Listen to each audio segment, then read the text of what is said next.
So as we begin addressing the Civil War and Reconstruction, it's clear that there have been problems brewing on the horizon for some time. And in the decade leading to the Civil War, the 1850s, it's really going to come to fruition. Now, politically speaking, the U.S. had been moving towards serious issues on slavery for some time. A new Northern political party formed in 1848 that was designed to unite former members of what was called the Liberty Party, along with anti-slavery Democrats and what were called conscience Whigs.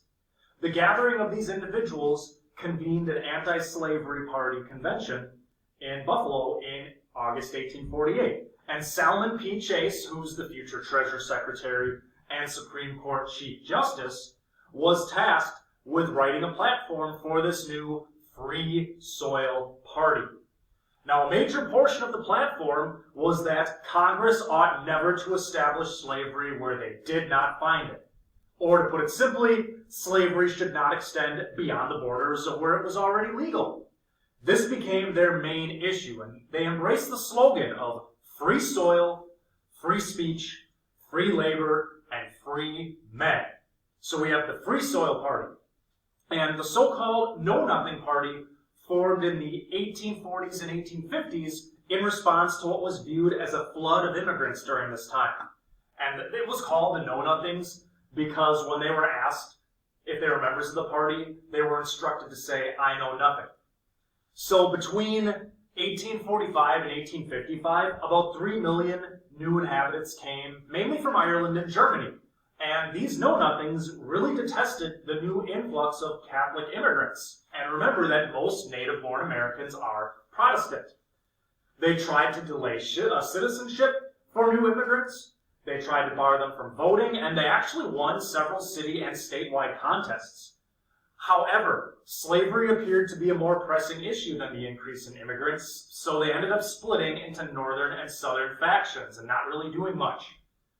Now, the Whig Party, this had been Lincoln's former party, is beginning to fracture, and the South was starting to dominate the Democratic Party.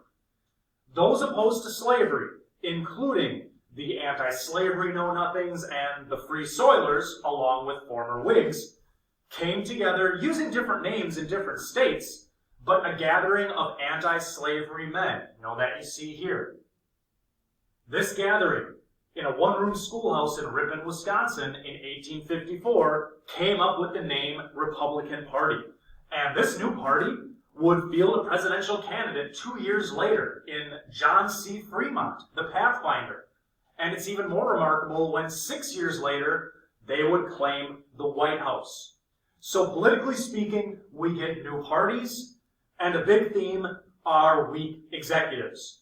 Millard Fillmore inherited the office after the death of John Tyler, and really his main positive attribute was he did not veto the Compromise of 1850, and even aspects of that legislation were in dispute.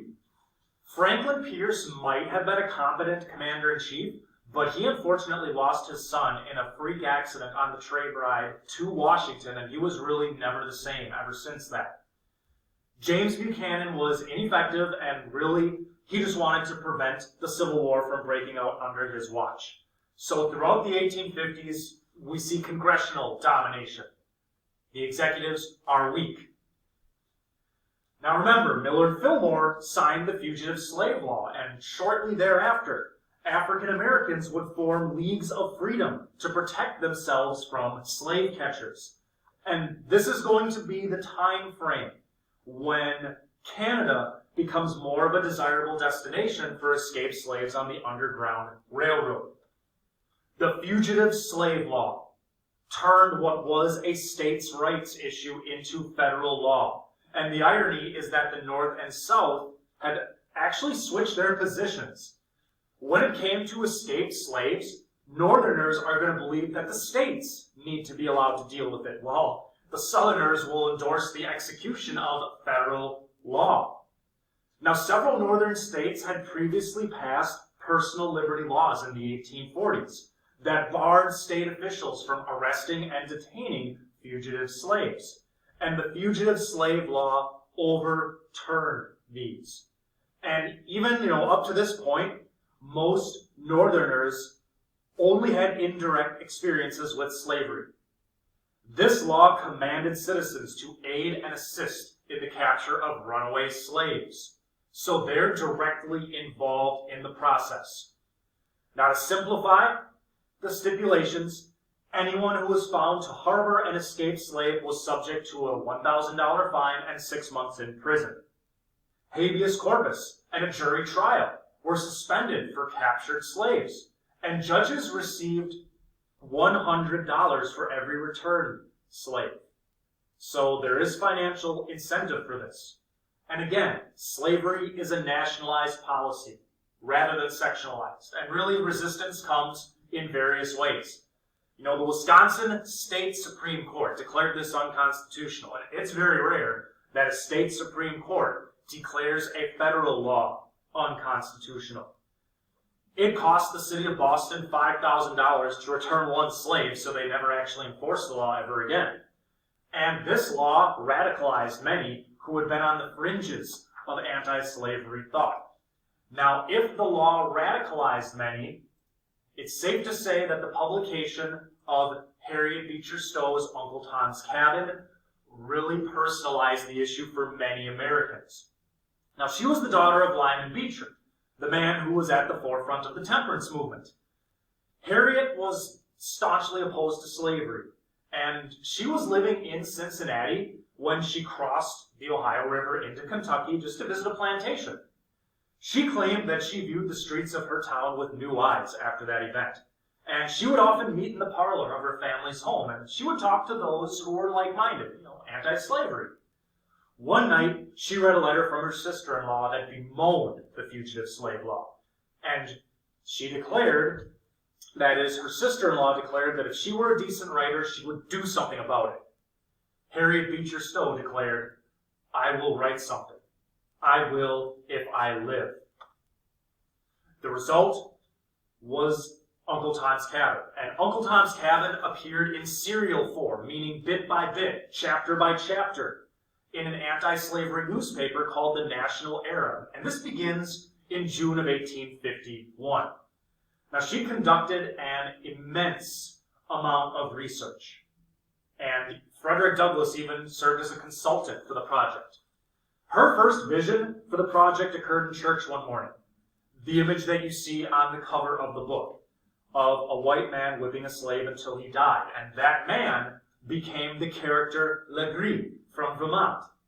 And the man became the title character Uncle Tom. And she didn't exactly vilify the South, for in the concluding remarks of her book, she noted that while the South practiced slavery, the North allowed it. And she was relentless in her criticism of the North, and was one of the first to claim that this was a national problem, not just something that Southerners needed to deal with. Now, within the plot of the novel, Tom is a slave who kind of serves as a teacher of sorts. And the worse his treatment is, the more he relies on his religious faith. Tom is enslaved in Kentucky, but he's eventually sold down the river to a New Orleans family, and his family is split up in the process. Thematically, throughout the course of the novel, he goes from slave to martyr, and he even forgives his overseer for mistreating him. Now, literary critics claim that the novel was overly melodramatic and it relied too much on biblical passages and asides to make its point. But Harriet Beecher Stowe was writing to a specific audience: middle-class Americans in cities, towns, and farms in the 1850s. They were heavily influenced by Romanticism. They were very religious, and they viewed the family as the center of life.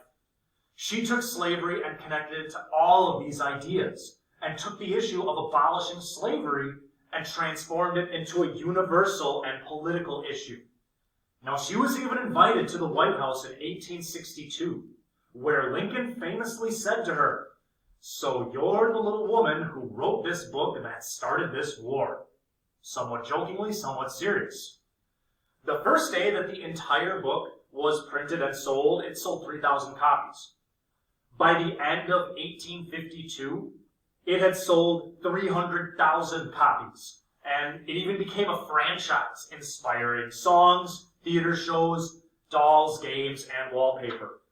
More importantly, it takes slavery, which was kind of this unseen thing, and it vividly illustrates it for Northerners, more of whom are going to become galvanized as abolitionists who believe that slavery needs to end immediately.